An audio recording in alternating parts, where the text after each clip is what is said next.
Joshua Van Warner here with the blog post Books, Becoming, and the Devils of Dependency, posted Thursday, April 13th, 2017. That book changed my life. If my adolescent and young adult years had a motto, this would be it. Friends from those eras know the books after whose mention this tagline would come, and they'd smile and tease me for my predictability. I wanted to start this next paragraph with, at first, it was books about knights. I loved knights and wanted to be one when I grew up. And if being a knight were a real career possibility, I'd still give it serious thought. However, that, in its turn, had come from my father's bedtime stories. He blatantly plagiarized bits of Arthurian legend and scraps of Tolkien in the service of trying to get me to do what more adult bedtime stories later made explicit. Go the fuck to sleep. Mind you, I always fucking did. From sleep's darker corners, battle noise made my dreams loud. Elie Wiesel's Knight changed my life. All of my reading about chivalry and the sharp edges of principle-driven quests collided with the realities of high school. Unaware at the time, I was intrigued and repulsed by what the Shoah argued was possible for the human family and consequently for me. And it was books that I looked to, attempting to work through the upwelling angst of those years with something that felt like order. Depression found and flirted with me then, and I flirted back with moon eyes and intent fixed enough to still at 37 feel its diminished but real pull. Underneath the surface, I shared the concerns that made Jews throughout history call into the abyss for a champion. Where is God? I suppose it's because my parents divorced during my later high school years, but scripture and church sources became obsessional objects for me. Had I not been in complete denial, I might have told you at that point that those sources were helping me discover and unravel my need for security and structure, but I was in denial, and in fact those sources tied the knots tighter. I was about 17 then, and until I was 32, I read nothing but theology. Dry as the subject may seem, two books are worth mentioning. One was Hostage to the Devil by Malachi Martin. It scared me deeply and personally shitless.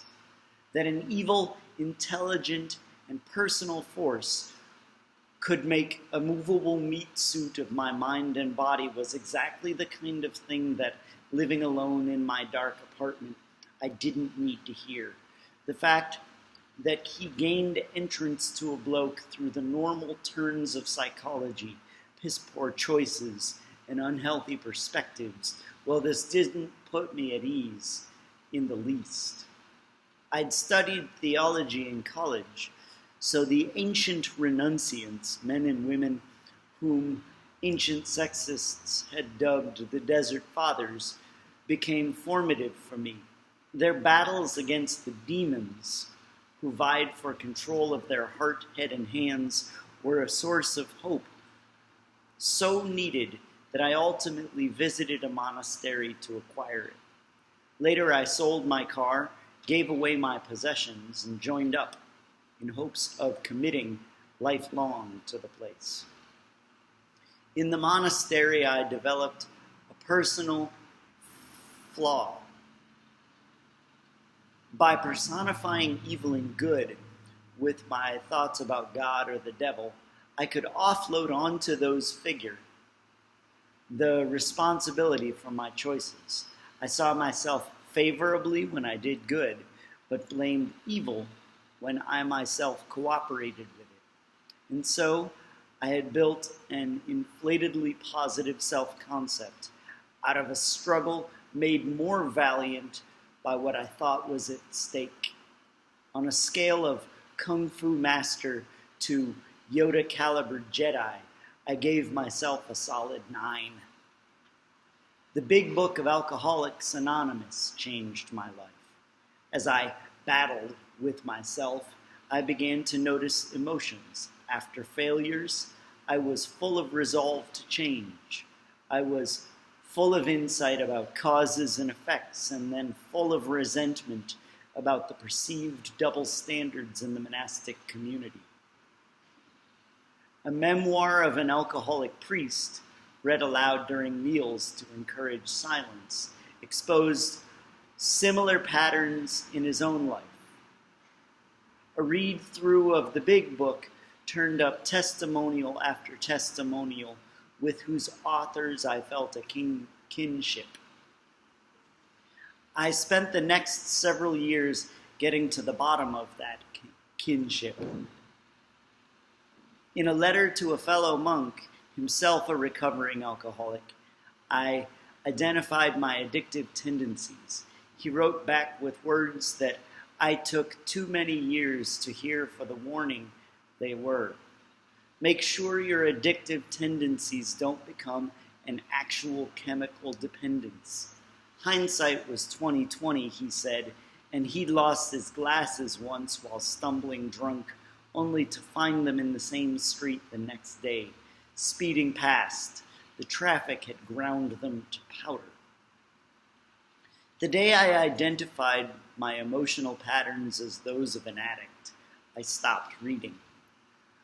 I had been using the scriptures to whitewash patterns of resolve, overwork, spree, failure, and resentment for years.